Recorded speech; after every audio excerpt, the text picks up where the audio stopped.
ഒരു കാര്യം പറ്റേ, ഞാൻ ഇന്ന് ഈ നിലയിൽ എത്താൻ തന്നെ കാരണം ഈ ഫഹദാണ്. ഈ ഫഹദ് പറഞ്ഞു ജാസി വെറും പെൺവേഷം കണ്ടി നടക്കുള്ളൂ, ഒരിക്കലും ജാസി. ഹായ് ഗൈസ്, ജാസിയുടെ ഒരു വീഡിയോ വന്നിട്ടുണ്ട്, നമുക്കൊന്ന് കണ്ടു നോക്കാം. ജാസി കുറേ നല്ല നല്ല വർത്തമാനങ്ങളും കുറെ മനുഷ്യത്വത്തിനെ കുറിച്ചും കുറെ മനസാക്ഷിനെ കുറിച്ചും ഒക്കെ പറയുന്ന ഒരു വീഡിയോ ആണ്. നമുക്ക് എന്തായാലും അതൊന്ന് കണ്ടു നോക്കാവേ, എന്തൊക്കെയാണോ എന്തോ. അസ്സലാമു അലൈക്കും, ജാസിയാണ്. ഈ വീഡിയോ എന്നെ നിരന്തരമായിട്ട് ട്രോളുന്ന ഫഹദിനുള്ള വീഡിയോ ആണ്. ഫഹദെ, ഞാൻ നിന്നെ ബ്ലോക്കാണ്, പക്ഷെ ആരെങ്കിലും അറിഞ്ഞ് ഷെയർ ചെയ്ത് ഈ വീഡിയോ നീ കാണുന്നത് എനിക്ക് നല്ല ഉറപ്പുണ്ട്. നീ ഇപ്പോൾ അടുത്തൊരു വീഡിയോ ഇട്ടു, സലീമേട്ടൻ്റെ മരണത്തിന് ഞാൻ പോയ സമയത്തുള്ള വീഡിയോ. വളരെ മോശമായിട്ടാണ് അതിൽ നീ എന്നെ പറയുന്നത്. അതിനെ ഇതിൽ ഇവൻ പറയുന്ന ഈ ഫഹദിനെ നിങ്ങൾക്ക് എല്ലാവർക്കും അറിയാമെന്ന് ഞാൻ വിചാരിക്കുന്നു. എന്തായാലും ആ ഫഹദിക്ക എന്താണ് ഇവനെ കുറിച്ച് പറയുന്നുള്ളൊരു വീഡിയോ ഞാൻ കാണിച്ചായിരിക്കും. ഞാനും മരിച്ചു പോകും, പക്ഷേ എന്റെ പൊരുത്തം ഒരിക്കലും ഫഹദ് എനിക്ക് ഉണ്ടാവില്ല. കാരണം അത്രക്ക് നീ എന്റെ മനസ്സ് വേദിച്ചിട്ടുണ്ട്. ഒരു കാര്യം പറ്റേ, ഞാൻ ഇന്ന് ഈ നിലയിൽ എത്താൻ തന്നെ കാരണം ഈ ഫഹദാണ്. ഈ ഫഹദ് പറഞ്ഞു ജാസി പെൺവേഷം കണ്ടി നടക്കുള്ളൂ, ഒരിക്കലും ജാസി സർജറി ചെയ്ത് പെണ്ണാവില്ല. ജാസി എന്തെങ്കിലും ഒരു സർജറി ചെയ്തെങ്കിൽ ജാസിനെ ആ നിമിഷം ഞാൻ ജാസിനെ ട്രോള് നിർത്താന്ന്. ഞാൻ സർജറി ചെയ്ത് എന്നിട്ട് നീ ട്രോള് നിർത്തിയോ? ഇപ്പോഴും നീ എന്റെ കഴുക കണ്ണുകളോണ്ട് എന്നെ കൊത്തി വലിക്കുന്നില്ല. എന്താണ് ഇതിന്റെ ഒരു അവസാനം? നിനക്കെതിരെ ഒരു വീഡിയോ ചെയ്യരുതെന്ന് വിചാരിച്ചാണ്, പക്ഷെ ആ ഒരു അടിക്കുറിപ്പ് കണ്ടപ്പോ ചെയ്യാതിരിക്കാൻ പറ്റില്ല. അതുകൊണ്ട് പക്ഷെ നീ മുട്ട മുറിച്ചിട്ടില്ല, അങ്ങനെ കളിക്കുക. നീ വന്നിട്ട് പറഞ്ഞ് ഞാൻ ഓപ്പറേഷൻ ചെയ്ത് അസ്ഥലവളയ്ക്കും, ഞാൻ ഓപ്പറേഷൻ ചെയ്ത് എൻ്റെ ഉണ്ടയും പേർക്കും മാറ്റി, ഇപ്പൊ ഞാനൊരു പെണ്ണായി. ജി പറഞ്ഞു പെണ്ണല്ല ട്രാൻസ്ജെൻഡർ ആയിരുന്നു. എന്തൊക്കെ ജി പറഞ്ഞു. എന്നിട്ട് പിന്നെ എൻ്റെ കമ്മൂട്ടിയിൽ വന്നു എന്ന് പറഞ്ഞു. കമ്മൂട്ടിയിൽ എങ്ങനെ വന്നു? സമ്മതിക്കില്ലേ? നിന്റെ മുട്ട മുറിച്ചോ? ഇല്ലാലോ, മുട്ടാണി. ഇതാണ് ഫഹദ് ജാസിനെ കുറിച്ച് പറഞ്ഞത്. ഈ ജാസി എന്ന് പറയുന്ന വ്യക്തിയെ കുറിച്ച് നമുക്ക് എല്ലാവർക്കും തന്നെ അറിയാവുന്നതാണ്. ഒന്നാമത്തെ കാര്യം വെച്ചാൽ ജാസിക്ക് ഫെയിം വേണം. ഫെയിമിന് വേണ്ടി ജാസി ഏതറ്റം വരെയും പോകും. അതാണ് ജാസിയുടെ ഒരു പ്രകൃതം എന്ന് പറയുന്നത്. ഞാൻ എൻ്റെ പല വീഡിയോസിലും ഞാൻ പറഞ്ഞിട്ടുണ്ടാണ്, എന്തെങ്കിലും ഒരു കോൺട്രവേഴ്സി വരുമ്പോഴത്തേക്കും അവിടെ ജാസി വേണം. കാരണം വെച്ചാൽ ജാസിക്ക് അവിടെ ഒരു അനുഭവം ഉണ്ടാവും. ആ അനുഭവം ഉണ്ടെങ്കിൽ ജാസിനെ എല്ലാവരും അങ്ങ് തെരഞ്ഞു പിടിക്കോളും. അങ്ങനെ ഒരു സംഭവം ഉണ്ട്. പിന്നെ പണിയെടുക്കാതെ ജീവിക്കണം, അതാണ് ഇവരുടെ മെയിൻ സത്യം എന്ന് പറയുന്നത്. അങ്ങനെ ഇരിക്കെ സലീമേട്ടന്റെ ശരീരം പൊതുദർശനത്തിന് വേണ്ടി വെച്ചായിരുന്നു. ആ സമയത്ത് ഈ പറയുന്ന ഈ ജാസിയും പിന്നെ ശ്രീകുട്ടിയോ അങ്ങനെ എന്താ പറയുന്ന അവളും കൂടി ചേട്ടനെ ബോഡി കാണാൻ വേണ്ടി പോയിരുന്നു. അവിടെ ചെന്നപ്പോഴത്തേക്ക് എന്താ സംഭവിച്ചത്? എല്ലാ മീഡിയസും ഇവന്റെ മുഖത്ത് തന്നെ, പക്ഷെ ഇവൻ ആരോടും സംസാരിച്ചിട്ടില്ല. എല്ലാ മീഡിയസും ഇവൻ അങ്ങോട്ട് തിരിയണം ഇങ്ങോട്ട് തിരിയണം, എല്ലാ സംഭവം ഓൺലൈൻ മീഡിയസ് എല്ലാം. ഓൾറെഡി ഓൺലൈൻ മീഡിയസിന് ഇവൻ കടം എടുത്ത് വെച്ചേക്കണേ, ഇവൻ എവിടെ പോയാലും അവിടെ വരണമെന്ന് പറഞ്ഞ് എടുത്ത് വെച്ചേക്കണേ. അപ്പൊ അങ്ങനെ ഒരു സംഭവമാണ് നമ്മളവിടെ കാണുന്നത്. അപ്പൊ അതിനെയാണ് ഈ ഫഹദൊക്കെ വന്നിട്ട് വിമർശിച്ചത്. എനിക്ക് അതിൽ പ്രത്യേകിച്ച് തെറ്റൊന്നും തോന്നിയില്ല. കാരണം നമുക്ക് ഇവന്റെ സ്വഭാവം അറിയുന്ന എല്ലാവർക്കും തന്നെ മനസ്സിലാവുന്ന ഒരു കാര്യം തന്നെയാണ്, ഇവൻ റീച്ചിന് വേണ്ടിയിട്ടും ഇവന്റെ ഫെയിമിന് വേണ്ടിയിട്ട് ഇവൻ എന്ത് ഇതും കാണിക്കും എന്നുള്ള കാര്യം. അങ്ങനെ ഒരു സംഭവം തന്നെയായിട്ട് എനിക്കും തോന്നിയത്. അല്ലാതെ ഇവന് പ്രത്യേകിച്ച് അടുപ്പോ കാര്യങ്ങളോ ഒന്നും ഉണ്ടായിട്ടൊന്നുമില്ല. നമ്മളെപ്പോഴുള്ള എല്ലാവർക്കും സലീമേട്ടന് ഇഷ്ടമാണ്, സലീമേട്ടനെ കാണാൻ പോകാൻ ആഗ്രഹമുണ്ട്, എല്ലാം ശരിയാക്കി തന്നെയാണ്. പക്ഷെ ഇവന്റെ കാര്യം മാത്രം അങ്ങനെയല്ല എന്നാണ് എനിക്ക് മനസ്സിലാക്കാൻ കഴിയുന്നത്. അപ്പൊ ഇവൻ ഈ വീഡിയോനെ സംബന്ധിച്ചിട്ടാണ് ഇവൻ ഈ വീഡിയോ ഇട്ടിരിക്കുന്നത്. എന്തായാലും നമുക്ക് അവൻ പറയുന്ന ബാക്കിയുള്ള കാര്യങ്ങളോട്ടൊക്കെ നമുക്കൊന്ന് കടന്നു ചെല്ലാം. പിന്നെ നമ്മളാരും മറക്കാൻ പാടില്ലാത്തൊരു കാര്യമുണ്ട്. ഇപ്പൊ ജാസിക്ക് നമ്മുടെ നാഗചേച്ചിയുടെ ഇപ്പൊ പ്രത്യേകം അനുഗ്രഹം ലഭിച്ചിരിക്കുകയാണ്. എന്തായിട്ട്? സ്ത്രീയാണത്രേ. സ്ത്രീയുടെ എല്ലാ അംഗലാവണ്യം, അതിനെ കുറിച്ച് ഞാൻ മറ്റൊരു വീഡിയോയിൽ പറയാട്ടോ.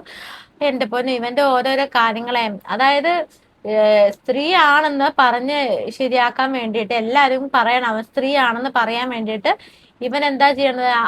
എല്ലാവരും അങ്ങ് കാശ് കൊടുത്ത് അങ്ങ് വിലക്കെടുത്തിരിക്കുന്നതാണ്. ഇവൻ തന്നെ അവന്റെ നാഗചേച്ചിട്ടുള്ള വീഡിയോയിൽ പറയുന്നുണ്ട്, ചേച്ചി നാഗചേച്ചി വന്ന് പറഞ്ഞു, ഇപ്പൊ മോൻ തന്നെ വന്നപ്പോ എനിക്ക് എന്തുമാത്രം സാധനങ്ങളാ കൊണ്ടുവന്നത് അല്ലേ, എന്തുമാത്രം സാധനങ്ങളാ കൊണ്ടുവന്നത് അല്ലേ എന്ന് വന്ന് പറയുന്നുണ്ട്. അപ്പൊ അതിൽ കൂടി തന്നെ നമുക്ക് മനസ്സിലാക്കാം ഇവന്റെ ആവശ്യം വേറെ ഒന്നായിരുന്നെന്ന്. എന്തായാലും നമുക്ക് വീഡിയോയിലോട്ട് ഞാൻ കണ്ടു. നിങ്ങൾക്കൊന്നും മനസ്സാക്ഷി ഒന്നാണ് സംഭവം ഇല്ലേ? നീ അതിൽ പറയുന്നുണ്ട് ജാസി സ്വന്തം ഉപ്പാന്റെ കബറിടം പോലും പോയി സന്ദർശിക്കാത്ത വ്യക്തിയാണെന്നത്. ഞാൻ എൻ്റെ സർജറി കഴിഞ്ഞ ശേഷമാണ് എൻ്റെ ഉപ്പാന്റെ കബർ പോയി സന്ദർശിക്കാത്തത്. അതുവരെ ഞാൻ ഹോർമോൺ ട്രീറ്റ്മെന്റ് എടുക്കുന്നത് വരെ എൻ്റെ അതായത് ജാസി ഇതിൽ പറയണത്, ജാസിയുടെ സർജറി കഴിയുന്നതിന് മുൻപ് വരെ ജാസി ഉപ്പയുടെ കബറടത്തിൽ പോയി നമസ്കരിക്കാനൊക്കെ ഉണ്ടെന്നൊക്കെയാണ് ജാസി വന്ന് പറയണത്.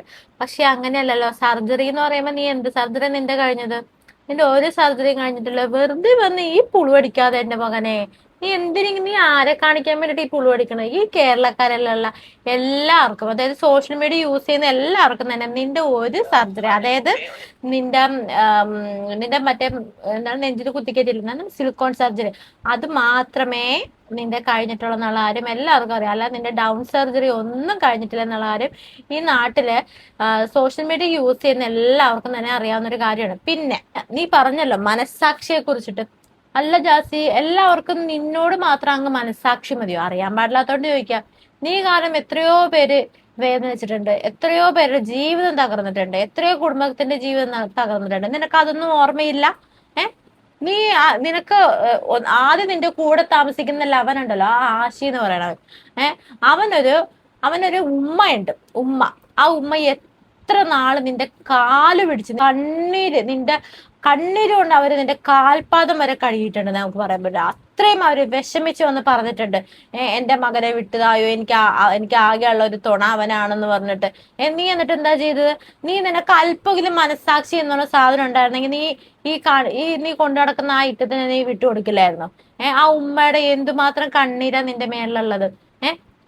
എന്നിട്ടാണോ നീ വന്നിട്ട് ഈ വലിയ ഡയലോഗ് അടിക്കണം? നിങ്ങൾക്ക് മനസ്സാക്ഷി ഉണ്ട്, മനസ്സാക്ഷി. അത് നീ മനസ്സിലാക്കണം, നിനക്ക് മനസ്സാക്ഷി ഉണ്ടോ എന്നുള്ള കാര്യം. എന്നിട്ട് വേണം നീ കിടന്നിട്ട് ഇവിടെ വന്നിട്ട് ഇങ്ങനെ കിടന്ന് പറയാനായിട്ട്. ഇനി രണ്ടാമത്തെ കാര്യം, നിന്റെ ഭാര്യ, നിനക്കൊരു ഭാര്യ ഉണ്ടായിരുന്നവര് നിനക്ക് ഓർമ്മയുണ്ടോ? നീ കല്യാണം കഴിച്ചത് നിനക്ക് ഓർമ്മയുണ്ടോ? അങ്ങനെയാണെങ്കിൽ ഒരു പെണ്ണ് ഒരു പുരുഷന്റെ ജീവിതത്തിലോട്ട് കടന്നു വരുമ്പോഴത്തേന് അവൾക്ക് ഒരുപാട് സ്വപ്നങ്ങൾ ഉണ്ടാവുമായിരിക്കും, ഇല്ലേ? അവരുടെ ഇന്ന രീതിയിൽ ജീവിക്കണം, അങ്ങനെ ഒരുപാട് ആഗ്രഹങ്ങൾ കൂടെയാണ് അവളൊരു കുടുംബജീവിതത്തോട്ട് കടന്നു വരുന്നത്. നീ എന്താ ചെയ്തത്? നീ അവളെ 1.5 വർഷം അവളുടെ കൂടെ ജീവിച്ചിട്ട് അവളെ യൂസ് ചെയ്തിട്ട് നീ എന്താ ചെയ്തത്? നീ അവളെ അങ്ങ് ഉപേക്ഷിച്ചു. അതായത് നിനക്ക് നിന്റെ കാര്യങ്ങൾ കഴിഞ്ഞപ്പോഴത്തേക്കും നീ അവളെ അങ്ങ് ഉപേക്ഷിച്ചു. എന്നിട്ട് വന്ന് പറയണേണ് മനസ്സാക്ഷിയില്ല. അപ്പൊ അവളോട് നീ എന്ത് മനസ്സാക്ഷിയെ കാണിച്ചത്? നീ പറയുന്നുണ്ട് നീ ആണല്ല, പെണ്ണാണ്. നീ പലരെ കൊട്ടേഷൻ വരെ കൊടുത്ത് നീ പറയിപ്പിക്കുന്നുണ്ട് നീ പെണ്ണാണെന്ന് പറയണമെന്ന്. അല്ല ജാസി, അപ്പൊ നിന്നോടൊരു കാര്യം ചോദിക്കട്ടെ, നീ പെണ്ണാണെന്ന് നിനക്ക് നേരത്തെ അറിയാവുന്ന കാര്യമില്ല, അല്ലാതെ നീ 30ാമത്തെ അല്ലെങ്കിൽ 35ാമത്തെ വയസ്സിൽ നീ തിരിച്ചറിഞ്ഞ കാര്യമായിരിക്കില്ലല്ലോ. അങ്ങനെയാണെങ്കിൽ നീ എന്തുകൊണ്ട് അവളോട് ആ മനസ്സാക്ഷി നീ കാണിച്ചില്ല? അവളുടെ ജീവിതത്തിനോട് നീ എന്തുകൊണ്ട് ആ മനസ്സാക്ഷി കാണിച്ചില്ല? അവളുടെ കുടുംബത്തോട് നീ എന്തുകൊണ്ട് ആ മനസ്സാക്ഷി കാണിച്ചില്ല?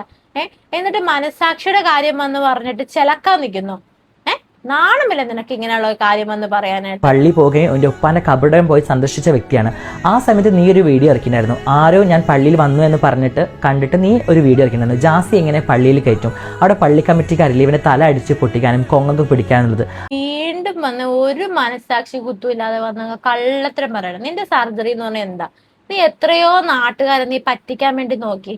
നീ എത്രയോ നാട്ടുകാർ, നീ സോഷ്യൽ മീഡിയ വന്നിട്ട് നീ ഒരിടക്ക് വന്ന് എന്തൊരു നാടകമായിരുന്നു നിന്റെ സർജറി കഴിഞ്ഞെന്ന് പറഞ്ഞിട്ട്. നിന്റെ സർജറി കഴിഞ്ഞെന്ന് പറഞ്ഞാൽ നിന്റെ ബ്രസ്റ്റ് സർജറി അല്ലേ കഴിഞ്ഞത്? എന്നിട്ട് നീ എന്താ ഇവിടെ ഒന്ന് പറഞ്ഞുകൊണ്ടിരുന്നത് എന്റെ ഡൗൺ സർജറി കഴിഞ്ഞെന്ന രീതിയിൽ എനിക്ക് എന്റെ ജീവിതം സഫലമായി എന്നൊക്കെ പറഞ്ഞിട്ട് ഇനി എന്തൊക്കെ കള്ളത്തരങ്ങളാണ് വിളിച്ച് പറഞ്ഞത്? നിന്നെ തെളിവ് സഹിതമല്ലടാ എല്ലാവരും കീറി മുറിച്ചെടുത്ത് പുറത്തിട്ടത്. നീ പോയ ഹോസ്പിറ്റൽ റെനെ മെഡിസിറ്റിയിലെ ഡൗൺ സർജറി എന്ന് പറഞ്ഞ സംഭവമേ ഇല്ല. എന്നിട്ട് നീ പറഞ്ഞ എന്താ എന്റെ സർജറി കഴിഞ്ഞ് എന്റെ ഡൗൺ സർജറി കഴിഞ്ഞെന്നുള്ള രീതിയിൽ നീ വന്ന് പറഞ്ഞിട്ട് എത്രയോ പേര് വീഡിയോ റെക്കോർഡും ഓഡിയോ റെക്കോർഡൊക്കെ ആയിട്ട് വന്നായിരുന്നു. എന്നിട്ട് നിന്നെ വലിച്ചു കീറിയതല്ലേ? എന്നിട്ട് നിനക്ക് വീണ്ടും വന്നിട്ട് ഈ സോഷ്യൽ മീഡിയയുടെ മുമ്പിൽ വന്നിട്ട് ഈ തള്ളാനായിട്ട് നിനക്ക് നാണമില്ലേ? നിന്റെ സർജറി വേണേ കഴിഞ്ഞിട്ടുണ്ടായിരിക്കും. ഈ ചെറുപ്പത്തിലെ സർക്കംസെഷൻ എന്ന് പറയത്തില്ല, അതായത് സുന്നത്ത് കല്യാണം എന്നൊക്കെ പറയത്തില്ലേ, അത് വേണേ കഴിഞ്ഞിട്ടുണ്ടാവും. അല്ലാതെ വേറെ എന്തെങ്കിലും സർജറി നിന്റെ കഴിഞ്ഞിട്ടുണ്ടോ? എന്താ വെച്ചാൽ ഡൗൺ സർജറി രീതിയിൽ നീ കഴിഞ്ഞിട്ടുണ്ടോ? നിന്നെ ഒരു ട്രാൻസ്ജെൻഡർ എന്നെങ്കിലും അംഗീകരിക്കണേ, നിന്റെ അറ്റ്ലീസ്റ്റ് നിന്റെ ഡൗൺ സർജറി എങ്കിലും കഴിയണ്ടേ? അല്ലെങ്കിൽ കുറച്ച് ഇപ്പൊ അത് ഈ ബ്രസ്റ്റ് എന്ന് പറയുന്നത് ഇപ്പൊ സ്ത്രീകൾ വരെ ചെയ്യുന്നത്, അത് നിനക്ക് അറിയത്തില്ലേ? സ്ത്രീകള് ഇച്ചിരി കൂടി ഇത് കൂടാനൊക്കെ ആയിട്ട് സ്ത്രീകൾ വരെ ബ്രസ്റ്റ് സർജറി ഒക്കെ ചെയ്യുന്നത്. എന്നിട്ടാണ് നീ ഇതുപോലുള്ള വിടുവായത്തരം വന്ന് പറയണത്. നാണമില്ല നിനക്ക്? നാണം.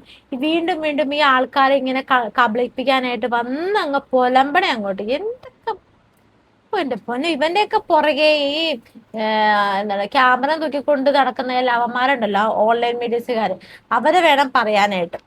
മരിക്കുന്നത് വരെ ഞാൻ ഉപ്പാന്റെ രീതിയിൽ ഒരു തരത്തിലും വിഷമിച്ചില്ല. എൻ്റെ ഉപ്പ മരിച്ചതിന് ശേഷമാണ് ഞാൻ ഈ ഒരു ട്രാൻസ് ആണെന്ന് പറഞ്ഞ് കമ്മൗട്ട് ചെയ്ത് വരുന്നത്. അതുവരെ ഞാൻ എൻ്റെ സ്വന്തം തിരിച്ചറിഞ്ഞ് മനസ്സിൽ അടക്കി പിടിച്ചിട്ടിരിക്കുന്ന ഒരു വ്യക്തിയായിരുന്നു. കമ്മ്യൂണിറ്റിയിൽ വന്നോ നീയാ? കമ്മ്യൂണിറ്റിയിൽ വന്നോ? എന്നിട്ട് നിന്റെ കമ്മ്യൂണിറ്റിക്കാർ നിന്നെ അംഗീകരിച്ചോ? നിന്റെ തല്ലുകൊളുത്തരുത്. നീ കാരണം എത്രയോ നിന്റെ കമ്മ്യൂണിറ്റി, നീ പറയുന്നുണ്ട് നിന്റെ കമ്മ്യൂണിറ്റി ആ കമ്മ്യൂണിറ്റിയിലുള്ള ആൾക്കാർ എന്തോരം പേര് വന്ന് പറയുന്നുണ്ട് നീ കാരണം അവർക്കെല്ലാം നാണക്കേടാണ്, മാനക്കേടാണ്, നീ കാരണം ഇപ്പൊ അവർക്കൊന്നും ഒരു വിലയില്ലെന്ന്. നിനക്ക് നാണം വരെ നിന്റെ കമ്മ്യൂണിറ്റി എന്ന് പറയാനായിട്ട്? നീ ഏത് കമ്മ്യൂണിറ്റി പെട്ടതാ? ഒരു കമ്മ്യൂണിറ്റിയിലല്ല നീ. തിരക്കോടും ഇല്ലെങ്കിൽ ഒരു നാട്ടിൽ പോയി ഉമ്മാനെ കണ്ട് ഉമ്മാക്ക് അതിന്റെ കാര്യങ്ങളൊക്കെ ചെയ്തു കൊടുത്തു വരുന്ന ഒരു വ്യക്തിയാണ് ഞാൻ.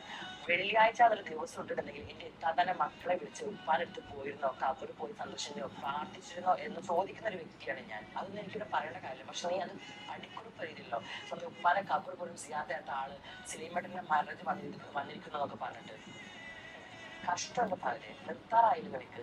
എന്തിനാണ് ആ മനസ്സ് വിഷമിപ്പിച്ചിട്ട് ഇങ്ങനെ തോന്നുന്നത്? ഇത് ഞാൻ കാണട്ടെ, മനസ്സ് വിഷമിക്കുക. അപ്പൊ നീ ചെയ്തൊക്കെ നീ ആരുടെയും മനസ്സൊന്നും വിഷമിപ്പിച്ചിട്ടില്ല.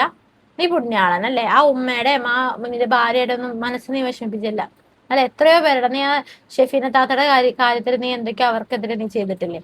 അപ്പൊ നീ അവരുടെ ഒന്നും മനസ്സും നീ വിഷമിപ്പിച്ചിട്ടില്ലല്ലേ? കൊള്ളാം. എന്ത് വലിയ പൊള്ളത്തരോ ഒന്ന് പറയണേ നോക്കി. കഷ്ടമുണ്ട് ഫഹദെ, നിർത്താറായില്ല നിനക്ക്? എന്തിനാണ് ഒരാളെ മനസ്സ് വിഷമിപ്പിച്ചിട്ട് ഇങ്ങോട്ടുള്ളത്? ഇത് ഞാനൊരു കാര്യം വിട്ടെ, ഇന്നല്ലെങ്കിൽ നാളെ കർമ്മ എന്നൊരു സംഭവം നിനക്ക് തിരിച്ചടിക്കും ഫഹദെ. അത് തിരിച്ചടിച്ചിട്ടുണ്ട്. ഒരു കാര്യം പറ്റേ, ഞാൻ ഇന്ന് ഈ നിലയിൽ എത്താൻ തന്നെ കാരണം ഈ ഫഹദാണ്. ഈ ഫഹദ് പറഞ്ഞു ജാസി വെറും പെൺവേഷം കണ്ടി നടക്കുള്ളൂ, ഒരിക്കലും ജാസി സർജറി ചെയ്ത് കർമ്മയാ. ഈ കർമ്മ എന്ന് പറയണത് നിനക്ക് മാത്രമല്ലോ, നിന്റെ സൈഡ് മാത്രമല്ലോ കർമ്മ എന്ന് പറയണത്. അങ്ങനെയാണ് നീ എന്തുമാത്രം ദ്രോഹങ്ങൾ നീ എത്രയോ പേരോട് ചെയ്തിട്ടുണ്ട്.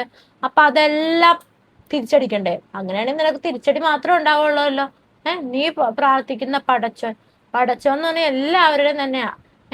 നിനക്ക് മാത്രം പ്രത്യേക ഒരു ഇത് ദൈവം തരത്തില്ല. നീ ചെയ്തതിന് നിനക്കിട്ട് കിട്ടും. അതാദ്യം നീ ആലോചിച്ച്. അതുപോലെ ഇങ്ങനെയുള്ള എന്താ പറയണത്, വകതിരിവില്ലാത്ത കുറേ കാര്യങ്ങൾ വന്ന് പറയാനായിട്ട് വിട്ടു പോടാ.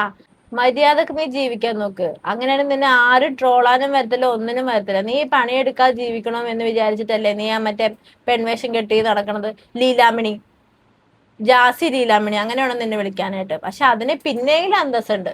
ലീലാമണി ആവുന്നതിന് പിന്നെങ്കിലും അന്തസ്സുണ്ട്. നിനക്ക് അങ്ങനെ എന്ത് അന്തസ്സുള്ളത്? പണിയെടുക്കാൻ പറ്റില്ല എന്ന് പറഞ്ഞാൽ പെൺവേഷം കെട്ടി അങ്ങ് നടക്കണേ. എന്നിട്ട് നാട്ടുകാർ തെറ്റിദ്ധരിപ്പിക്കാൻ വേണ്ടി കുറെ സർജറിയും ചെയ്തത്രേ. കഷ്ടം. എന്നിട്ട് അവൻ പറയണ മനസ്സാക്ഷിയുള്ള ഏറ്റവും വലിയ ഒരുത്തരല്ലേ ഇവൻ എന്ന് വെച്ച് കഴിഞ്ഞാൽ. എത്ര പേരുടെ കണ്ണീരണ്ട നിന്റെ തലക്ക് മേളില്? എത്ര പേരടാ? നീ ആദ്യം നിന്റെ കണ്ണാടി പോയിട്ട് നീ തന്നെ നിന്റെ മുഖം നോക്കിയിട്ട് നീ തന്നെ ഇത് പറ. അതാണ് ഏറ്റവും നല്ലത്.